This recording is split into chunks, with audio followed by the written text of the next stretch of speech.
जय हिंद, जोहार आप सभी को। तो स्वागत है आप सभी का आरएस क्लासेस में।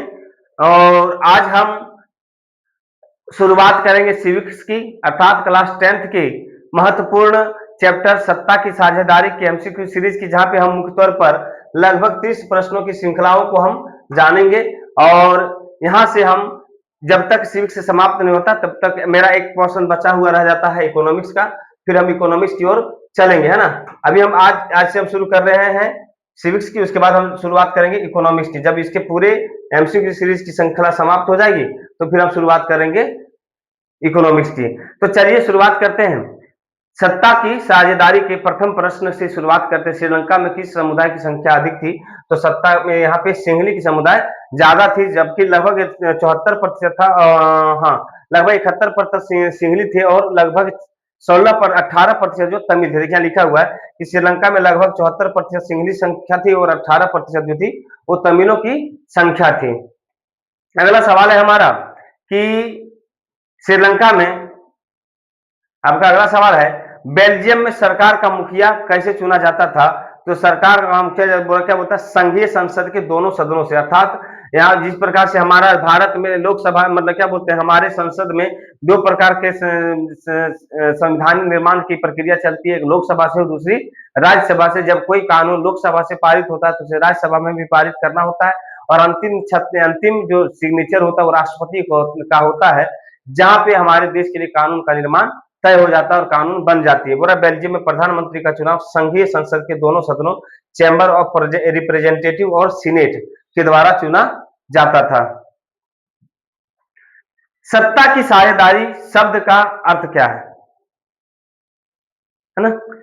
कुछ ज्यादा ही प्रश्नों की संख्या में हम लगता है कि आ गए हैं। हाँ, बोला बेल्जियम में सत्ता की साझेदारी का मुख्य उद्देश्य क्या था?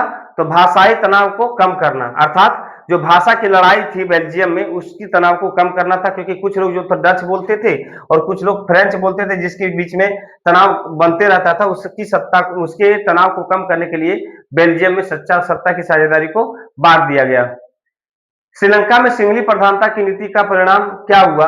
तो यहाँ पे गृह युद्ध की स्थिति पैदा हो गई, अर्थात तमिलों और सिंहलियों के बीच में गृह युद्ध प्रारंभ हो गया था, जो कि 2009 में समाप्त हुआ। बोला क्या बहुसंख्यक सिंहली भाषा को प्राथमिकता देने वाली नीति अल्पसंख्यक तमिलों के हाशिए पर धकेल दिया, जिसके परिणाम स्वरूप गृह युद्ध हुआ। अर्थात यहाँ पे सरकार जो हुआ करती थी वह सिंहलियों की बात को ज्यादा सुनती थी, क्योंकि चुनाव को जीतने के लिए 50%+1 जो होता है उस क्राइटेरिया को फुलफिल करना होता था। यहाँ पे जब आपका 74% अगर केवल सिंगली है तो आपको किसी और क्षेत्र के या किसी और लोगों की वोट की आवश्यकता नहीं पड़ती थी, इसलिए सरकार भी केवल सिंहलियों की सुनती थी, तमिलों की नहीं सुनते थे, जिसके चलते से यहाँ पे क्या होता था, गृह युद्ध की स्थिति पैदा हो गई। अगला सवाल है हमारा कि सत्ता की साझेदारी का कौन सा स्वरूप संघीय व्यवस्था में देखने को मिलता है? तो केंद्र और राज्यों के बीच में। अगर वास्तविक सत्ता की साझेदारी हम भारत में भी देखें तो हमारे यहाँ भी सत्ता का साझेदारी बहुत बखूबी से निभाया जाता है, जहाँ पे राज्य सरकार होती है और केंद्र सरकार होती है, जहाँ पे दोनों मिलकर अपने, राज्य सरकार जो है अपने राज्य के लिए कानून बनाती है और केंद्र जो होती है वो पूरे भारत के लिए कानून का निर्माण करती है। अगला सवाल है हमारा, क्षैतिज सत्ता वितरण का सर्वोत्तम उदाहरण क्या है? विधायिका, कार्यपालिका और न्यायपालिका। एक चौथा स्तंभ हमारे देश में माना जाता है किसको? तो मीडिया को, है ना। मीडिया को माना जाता है। भले अब मीडिया का स्तर जो है गिर चुका, लेकिन हम लोग हमारे यहाँ 4 प्रकार की मतलब क्या बोल सकते हैं, न्यायपालिका में भूमिका निभाती है, अर्थात कानून के निर्माण में विधायिका, कार्यपालिका, न्यायपालिका और मीडिया। अब इसका एक सिस्टम होता है कि विधायिका क्या होती है, विधायिका क्या करेगी? कानून बनाएगी, है ना। विधायिका कानून का निर्माण करेगी, कार्यपालिका उसको लागू करने का काम करेगी, कार्यपालिका उसको लागू करने का काम करेगी, और न्यायपालिका उस पर दंड देने का प्रावधान लगाएगी। अगर जो कानून हम बोल सकते हैं कि वह दंड, जब कानून आप नहीं मानते तो उसे दंड देने का अधिकार। और मीडिया का काम होता है कि जिस प्रकार के कानून को आप निर्माण किए हैं उसका कहाँ का नियम का पालन हो रहा है या नहीं हो रहा है, वह सरकार तक या राज्य में या देश में किस किस प्रकार की स्थिति है, कैसा माहौल है, उसको यहाँ पर मीडिया को बताना पड़ता है, ताकि केंद्र सरकार और राज्य सरकार उस पर कुछ एक्शन ले सके। अगला हमारा सवाल है, सत्ता की साझेदारी किस प्रकार लोकतंत्र को मजबूत बनाती है, तो यहाँ पर विभिन्न समूहों को अगर आप शामिल करेंगे तो वह क्या करेगी, सत्ता की साझेदारी को मजबूत करेगी, लोकतंत्र को मजबूत करेगी, अर्थात आपको सभी लोगों पर विशेष ध्यान देने की आवश्यकता होती है। अगला जो हमारा सवाल है, बेल्जियम के मॉडल में सामुदायिक सरकार किससे संबंधित होती है, तो शिक्षा, संस्कृति और भाषा, है ना। सामुदायिक सरकार जो होगी वो इन तीनों पर विशेष ध्यान देती है। अगला हमारा सवाल है कि भारत में ऊर्ध्वाधर विभाजन का उदाहरण क्या है, तो केंद्र, राज्य और स्थानीय सरकारें। केंद्र मतलब जहां लोकसभा और राज्यसभा में जैसे प्रधानमंत्री, राष्ट्रपति केंद्र में हो जाते हैं, उसी प्रकार से राज्य में मुख्यमंत्री, राज्यपाल हो जाते हैं, और स्थानीय सरकारों में जैसे मुखिया हो जाते हैं, जिला परिषद हो जाते हैं, पंचायत समिति सदस्य हो जाते हैं। तो क्या भारत में जो ऊर्ध्वाधर विभाजन है वो इस प्रकार से रखा जाता है, अर्थात उछले स्तर से निचले स्तर तक सत्ता को चलाने की बात होती है। अब सत्ता की साझेदारी शब्द का अर्थ क्या होता है, तो राजनीतिक दलों, समूहों और सरकार के अंगों के बीच शक्ति का वितरण, अर्थात सभी सरकारों के बीच सत्ता का बंटवारा हो और हर किसी को अपनी अपनी शक्ति दी जाए, उसी को कहा जाता है सत्ता की साझेदारी। ऐसा नहीं कि केंद्र सरकार केवल सत्ता दे दी है, उसको किसी प्रकार का पावर नहीं दी, तो उस प्रकार की सत्ता को लेने का कोई मतलब बनता नहीं और उस प्रकार की सत्ता का कोई काम हमारे समाज में होता भी नहीं।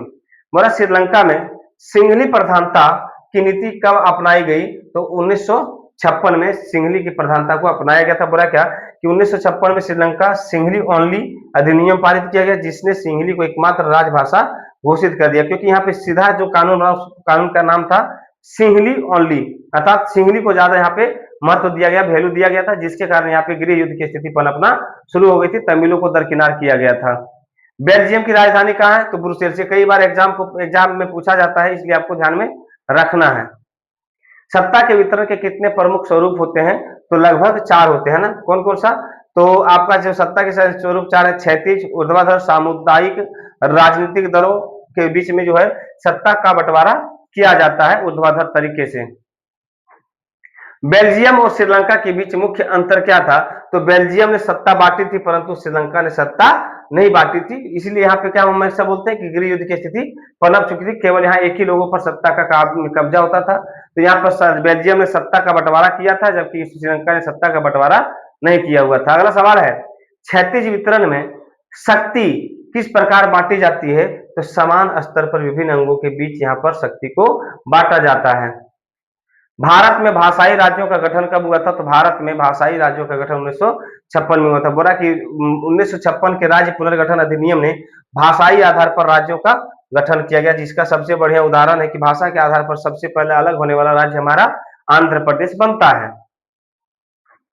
सत्ता की साझेदारी का सामुदायिक सरकार वाला मॉडल कहां लागू हुआ था, तो बेल्जियम में। हमारा अगला सवाल है, दबाव समूह सत्ता की साझेदारी में क्या भूमिका निभाते हैं, तो सरकार की नीतियों को प्रभावित करना ही दबाव समूह का काम होता है, अर्थात दबाव समूह प्रत्यक्ष रूप से सत्ता में ना होकर नीति निर्माण को प्रभावित करते हैं। अगर आप सत्ता में नहीं है तो यह दबाव समूह का मतलब हम यहाँ पे बोल सकते हैं कि एक प्रकार से विपक्ष से क्या करता है, तो नीति निर्माण को प्रभावित करता है। अगर कोई सत्ता में और वह कानून बनाने की प्रक्रिया को लागू करता है तो विपक्ष क्या करती है, उसका विरोध करती है। वह कानून अच्छा हो या बुरा हो, विरोध करना लाजमी हो जाता है। श्रीलंका में मुख्यतः कौन से धर्म के लोग रहते हैं, तो लगभग बौद्ध धर्म के लोग यहाँ पे ज्यादा रहते हैं। बेल्जियम में कौन सी 2 प्रमुख भाषाएं हैं, तो यहाँ पे आपका 2 प्रमुख भाषा है, डच और फ्रेंच। 59% जो लोग हैं वो डच बोलते हैं और 40% जो लोग होते हैं वो क्या बोलते हैं, फ्रेंच बोलते हैं। यहाँ पे हमारा अगला सवाल है, 21वां नंबर का सवाल है, सत्ता की साझेदारी से क्या कम होता है, तो सामाजिक संघर्ष, गृह युद्ध और तनाव कम हो जाता है ना। संघीय व्यवस्था में स्थानीय सरकारें किस स्तर की होती है, तो स्थानीय स्तर की होती है या नगर पालिका के स्तर की। संघीय सरकारों में स्थानीय सरकारों की भूमिका होती है। ग्रामीण क्षेत्र में जाइएगा तो पंचायत हो जाएगा, जिला क्या उसको क्या बोलेंगे, पंचायत बोल सकते हैं, जबकि आप शहर में जाइएगा तो उसको नगर पालिका या नगर निगम बोलते हैं। बेल्जियम में मंत्रिमंडल में कितने फ्रेंच और डच भाषी मंत्री होते हैं, तो लगभग 50-50, 50-50 है ना, लगभग 50-50 यहाँ पे मंत्रिमंडल होते हैं बेल्जियम के मॉडल में, है ना। अर्थात बेल्जियम में मंत्रिमंडल में कितने फ्रेंच और कितने डच होते हैं। तो यहाँ पे जब सत्ता का बंटवारा ही 50-50 कर दिया गया है, तो यहाँ पे इसीलिए तो गृह युद्ध और किसी भी प्रकार का तनाव नहीं देखने को मिलता है। इसी मॉडल को बेहतर मॉडल कहा गया था। श्रीलंका के जो नियम कानून था उसको थोड़ा सा गलत बताया गया था, वहां पे सत्ता का वितरण सही से नहीं हुआ था। न्यायपालिका की स्वतंत्रता किस सिद्धांत का हिस्सा है? तो क्षैतिज वितरण का हिस्सा क्या है? न्यायपालिका की स्वतंत्रता का हिस्सा है। अगला सवाल है हमारा कि श्रीलंका में तमिल समुदाय मुख्यतः कहाँ रहते थे? तो उत्तर पूर्व में, है ना। आप श्रीलंका को जब देखेंगे, है ना, श्रीलंका को, तो इस वाले हिस्से में यहाँ पे ये उत्तर हो जाएगा, ये क्या हो जाएगा? पूरब हो जाएगा। तो उत्तर पूर्व हिस्से में क्या थे? तमिल लोग यहाँ रहा करते थे।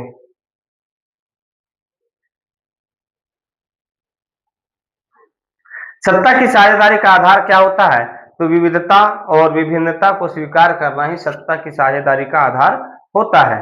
बेल्जियम का संविधान किस वर्ष संशोधित किया गया था? तो 1993 में बेल्जियम के संविधान का संशोधन हुआ। बोला बेल्जियम के संविधान में 1993 में 4 संशोधन हुए थे, है ना।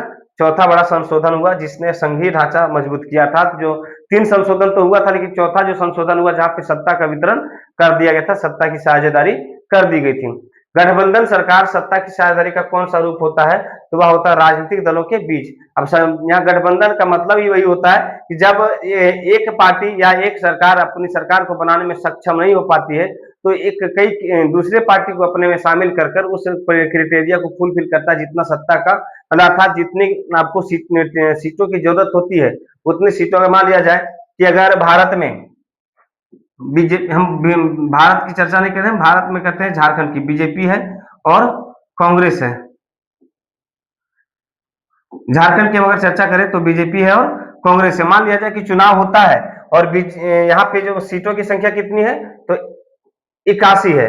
तो यहाँ पे 81 सीटें हैं, यहाँ पे नियम क्या होगा? 50%, है ना, 50% प्लस 1, क्योंकि अगर 50-50 कर देंगे तो सत्ता सत्ता किसी की बनेगी भी नहीं। तो 50% प्लस 1 यहाँ पे नियम लग जाएगा, अर्थात जिनकी भी सरकार बनेगी उसको 41 सीटें कम से कम लाने होंगी, है ना, 41 सीटें। तो अगर मान लिया जाए कि झारखंड में बीजेपी ने अपने जीत के 36 सीट लाई थी और कांग्रेस मान लिया जाए कि 30 सीट लाई थी, और अब यहाँ पे सरकार किसको बनाना है? तो सरकार किसी की भी नहीं बनेगी।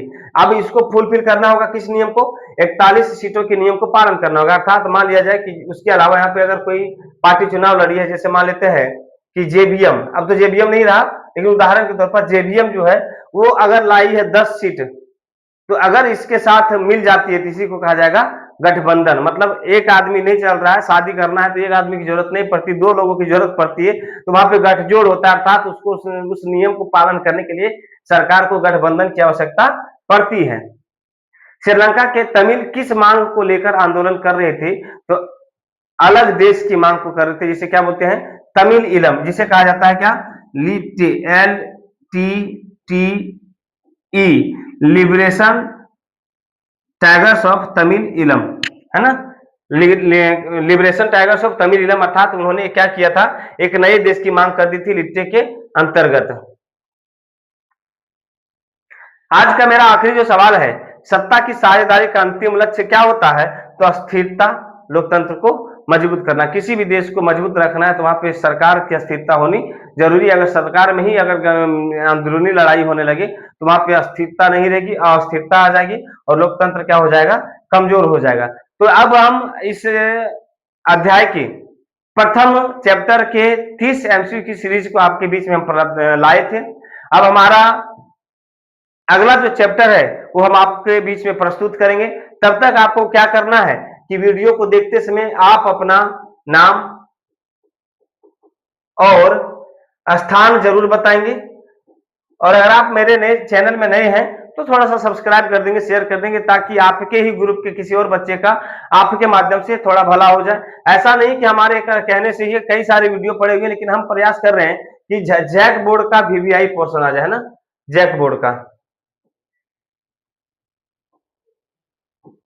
तो जैक बोर्ड के हिसाब से हम इसको बना रहे हैं। उसके बाद आपका हम कई प्रकार से टेस्ट भी यहां से लिया करेंगे, टेस्ट, है ना, जहां पे आपको उत्तर भी देना होगा कि क्या किसका आंसर होता है। तो चलिए इस वीडियो को हम यहीं पे समाप्त करते हैं। तब तक के लिए सभी को धन्यवाद।